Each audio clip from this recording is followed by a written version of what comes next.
Hi, I'm struggling. And if you're watching this video, so are you. I'm a stay-at-home mom to a very active toddler. I'm writing a novel, I'm running an Etsy shop, I'm a freelance content writer, and I'm trying to actively post on several social media platforms to drive traffic to my shop. I'm basically juggling a lot of balls with one hand tied behind my back. If you're in the same juggle struggle as me, I'll be sharing my system for making it all work, or at least try to work. Most days. This includes figuring out your daily energy zones and scheduling your day around those zones, and systems to help you focus and deal with disruptions to your schedule, like if your toddler suddenly runs in and throws poo at you. So let's get into my number one method that solves all my problems.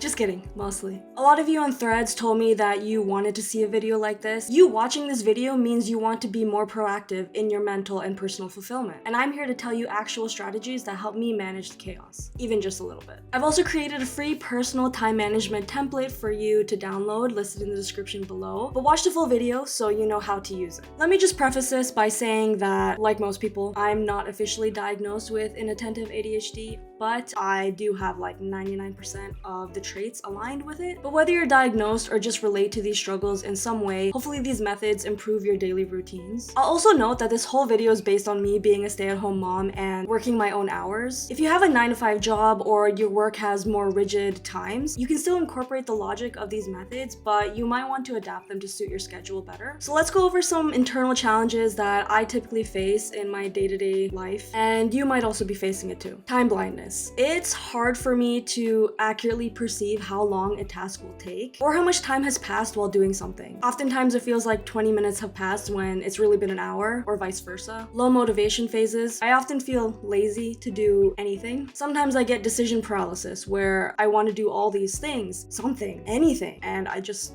can't move. I can't get off the couch. And I'm thinking, why can't I just get up and do something? And then I think, well, what should I do? And then it just becomes an endless thought loop. Task initiation struggles. I hate starting things. I hate it so much, but I love to plan them. It's this invisible wall between me and the task that is so hard for me to break through, even if I plan exactly what I need to do. I just have to start. And a lot of times, even if I start, I find a reason to quit. Like something isn't working properly, so I'll just deal with it tomorrow, even though I have time to work on it now. My biggest thing is forgetfulness. I forget a lot. It's embarrassing, really. I have put my phone down in front of me and then immediately asked my husband, where did I put my phone? I have said that I was going to do something, and then a minute later, I have to ask what I was going to do. I have gone from one task to another without accomplishing any of them because the next task is always so much more prevalent than the one before it. And I forget about all the other things I was attempting to do until it's late at night and I suddenly see the pile of laundry on the bed or the open notebook on my desk. This is the worst of it for me. And to work around this forgetfulness, I make to-do lists that are as long as manuscripts. And then I look at those lists and I get extremely overwhelmed and I decide that today is a throwaway day and I'll just go watch TV. And then there are the external pressures. Being the primary caretaker for my son, running an Etsy shop and creating the writing workbooks that I sell, working as a freelance content writer, writing my novel and building a social media presence, doing household chores, maintaining my marriage and other relationships. So what do you do when you're struggling to juggle all of these double-ended knives? You burn out and fall into bad habits. When burnout hits, we often turn to staying up late in order to reclaim me time and then wasting it on mindless scrolling. Reaching for quick comfort through alcohol, tobacco, or other substances if you live in Canada like I do. Grabbing fast processed foods instead of meals that actually nourish you.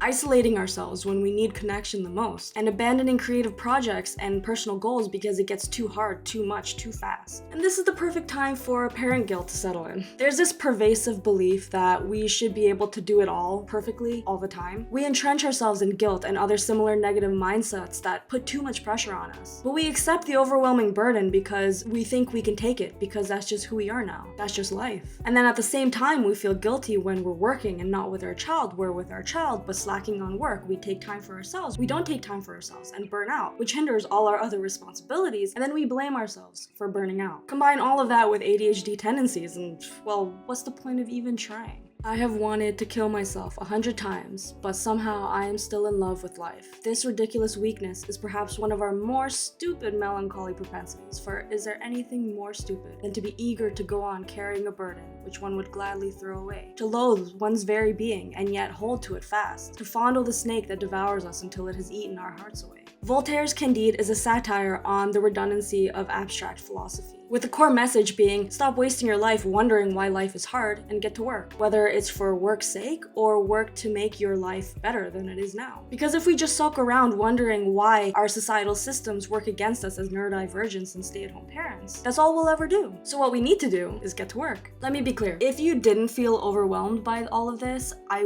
would not think you're human. The constant ping-ponging between tasks, the mental load, the guilt, these are real challenges that many of us face. But the truth that we need to accept is that we cannot handle it all, even if we think we can. At least not all at once, and not without consequences to our well-being. Your plate doesn't need to be overflowing. In fact, it shouldn't be. When we try to balance too much, everything suffers. Our work quality drops, our patience thins, and our joy diminishes. We need to intentionally scrape tasks off of our plate to function at our best for the things that truly matter. You're basically taking your tasks in manageable portions, like you should with your diet. Not everything needs to happen today, this week, or even this month. And you deserve the same compassion you'd show a friend in the same situation. Would you tell them they're failing because they couldn't manage an immaculate house while raising a toddler and running a business and writing a book? No. Then stop telling yourself that. And if you can't, then let me be the friend who tells you that. So let's start scraping things off your plate by asking the following questions. What activities align with my core values and long-term vision? Which responsibilities and tasks give me energy rather than drain it? What would happen if I delayed or delegated this task? If I had only 3 hours of focus time each day,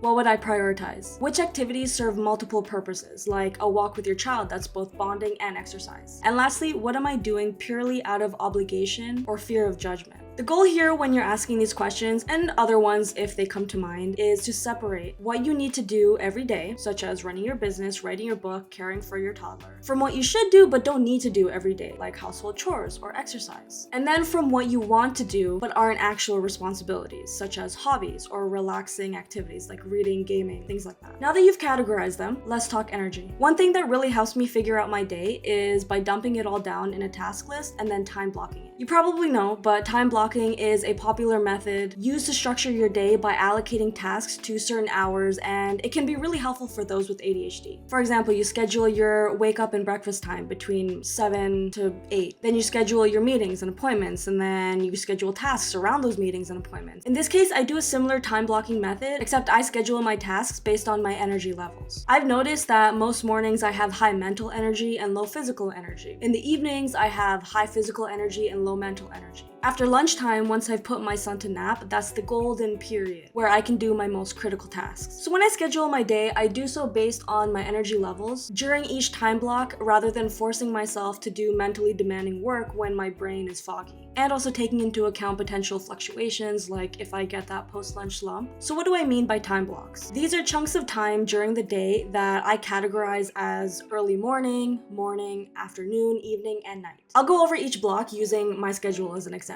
So for me, the early morning is between 7 a.m. and 9:30 a.m. I truly believe that there is a cosmic entity out there whose sole purpose is to control how early I can wake up in the morning. So what I'm able to do during this time block is fully dependent on how early I get out of bed, but it's all about establishing that routine. I wanted to start waking up at 7 a.m. so I could use that time to write my book. One night I went to bed with my son at 8 p.m. and I was able to wake up at 7 a.m. So now that I've established a routine and I'm waking up earlier, it's a lot easier for me to do it. And I try to stick to those sleep-wake times now. During this time block, I start by gently waking up my brain through journaling and going through my tasks for the day. And then I work on my novel because that's the only time during the day when my mental energy is high and there's no one around to distract me. My morning block time is between 9:30 a.m. and 1:30 p.m. Around this point is when my son wakes up. My mental energy is primed and at its peak, so I'm more able to multitask, making breakfast in the kitchen while working from my laptop. At this point, I can't focus on writing anymore, so I'll start working on my social media posts, YouTube videos, freelance work, and any other tasks that I can finish on my laptop rather than my desktop. I try to get my son to play independently during this period, but he's still learning. Sometimes he needs extra attention and love, so I'll try to give him more of my focus. For example, we'll have breakfast together, and then when we're done, I'll play with him for maybe 10 minutes, give him all my attention, and then I'll tell him that I need to start working. And I'll stick to this. What I can do during this time block is really dependent on him. Sometimes I can work more, sometimes I just can't. For me, the afternoon block between 1:30 and 4:30 p.m. is the critical time when I can do some deep focused work. I'm usually feeling a good balance between mental and physical motivation, as long as I don't eat a big lunch. This is when I film or edit videos, work on on my writing products, work on freelance orders, whatever takes priority that day. Like today, I'm filming. On a good day, he'll nap for 3 hours. On a bad day, 30 minutes. On those bad days, I'll pull out my emergency protocols, which I've outlined in the free template. That's sometimes why you'll see him wandering around in the background of my videos. The evening block, around 4:30 to 8 p.m., is usually when my physical energy is at its peak. My son will have woken up by now, so then we'll move back downstairs to the kitchen where I'll give him a snack to eat while I wrap up work on my laptop. My husband will also be finishing up work too, so this block is really just cooking dinner, running errands, working out, and doing chores. By the time the night block hits between 8 and 11 p.m., my body is in wind down mode, and all I want to do is relax physically and mentally. My son goes to bed, we're relaxing, having tea. If I didn't exercise in the previous time block, I'll try to exercise in this time block, and then we go to bed. So this system has been working for me so far because I'm working on tasks at times that are most compatible with my energy levels. So what I want you to do is, after watching this video, take a week of normal day-to-day activity to figure out your typical energy patterns. When do you feel the most mentally energized? What times do you feel the most physically energized? During each of your time blocks, note down your energy levels, and at the end of the week, review your notes and see if there's a pattern and whether your energy levels happen naturally or by something you did, like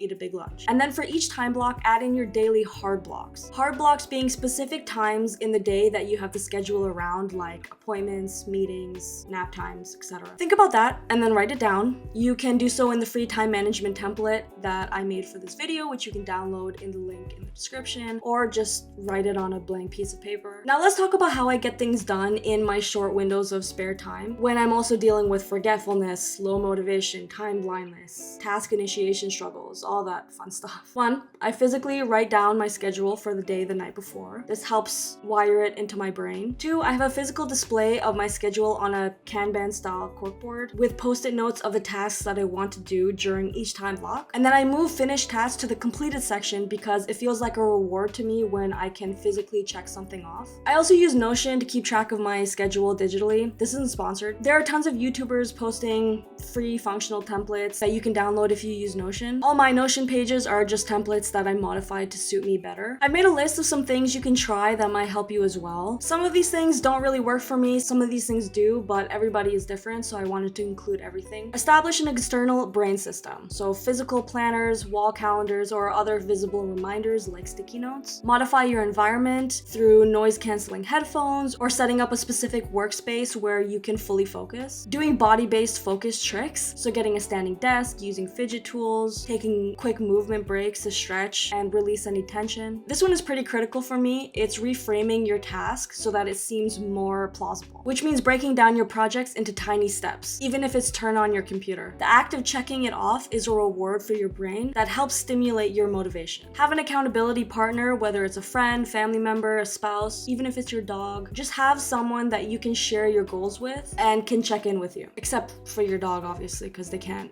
check in with you. And visually tracking your progress. Have physical representations of your achievements. For example, if you're into bullet journaling, create a spread in your journal that tracks your achievements in a fun design. So what are some other things you can try if you're a stay-at-home parent, starting a business, writing a novel, or all of the above? For parenting, you can create activity stations that your child can engage with independently for short periods. You can use visual timers for both you and your kid. You can build flexible routines that involve the same actions but have flexible timing. And you can prepare emergency activities for unexpected emergencies. When you're working on your business or content creation or writing your book, you can try the Pomodoro method. So time blocking your tasks in, let's say, 25-minute increments. You can try body doubling, which is working alongside a friend or family member, even if it's a video call. You can try creating templates for everything, such as social posts, responses to customers or clients, and you can also batch similar tasks like filming multiple videos in one day. You can also use voice notes or dictate your thoughts while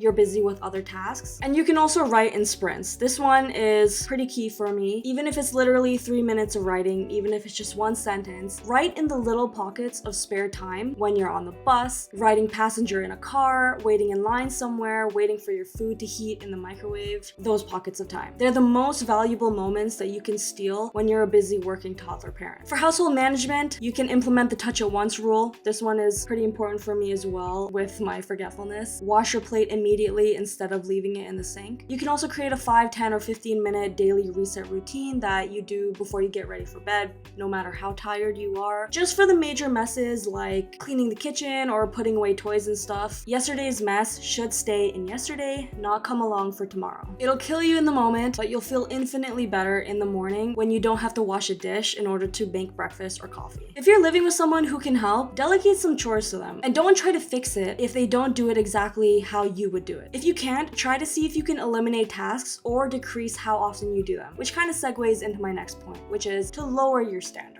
Seriously, nobody is judging how dusty your baseboards are, and this is something I have to tell myself. When it comes to self-care and maintaining your relationships, schedule non-negotiable self-care like any other appointment. Create rituals with your partner to reaffirm your connection, even if it's just 10 minutes daily. This can be chatting with each other while you do your daily reset routine. My husband and I both work from home, but we still ask each other how our day went because I'm normally zipping around the house and he's stuck in work meetings the whole day. So this is a good time for both of us to vent. You can also do movement that feels good rather than punishing. I prefer to call it movement rather than exercise or working out because I feel like it's less intimidating to me. And finally, practice good enough meditation. Even 1 minute counts. Meditation is great for clearing out your mind in the morning or before bed. It really helps you get into whatever zone you're trying to get into. But I know that there is pressure to get it right from the very beginning, and it's daunting when your mind operates in 24/7 thought vomit mode. But the point is to just try, and that any attempt is good enough. And over time, the more you do it, the easier it becomes. The most important thing I've learned is that thriving as an ADHD business parent means doing things differently. Working with your brain instead of against it. Remember that you're not failing just because your path looks different. Your path looks like your path. You're innovating, adapting, and showing incredible resilience every day. I'd love to hear what strategies work for you in the comments below. Don't forget to download the free time management template listed in the description, which includes the framework I talked about to figure out your time blocks, energy zones, hard blocks, etc. And it also includes a bunch of suggestions and tips to try, as well as minor, medium, and major emergency protocols that you can initiate when your daily schedule gets derailed. And if you found this video helpful, please like and subscribe, follow me on my other socials, or check out my Etsy shop for writers. All details are below. Life is hard, but still, we cultivate our garden. Until the next chapter.